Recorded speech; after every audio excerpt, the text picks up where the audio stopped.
Okay. This is a small format interchangeable core. This is the control key. As you can see, the control lug will move.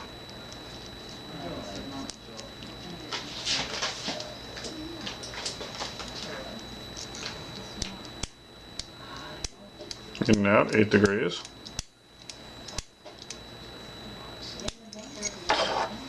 One housing. This happens to be the mini plunger.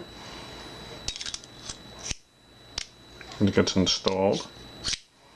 Turn the key back, 8 degrees. Remove. Function.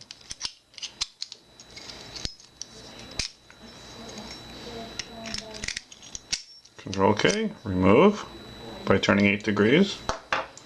Understand, there is no function for key retaining, non-key retaining in the lock. The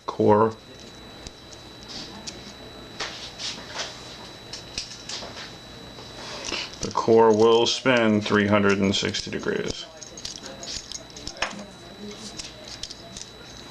It doesn't know any better. Everything is in the function of whatever the lock is. The mini plunger is key retaining, so the lock is now key retaining.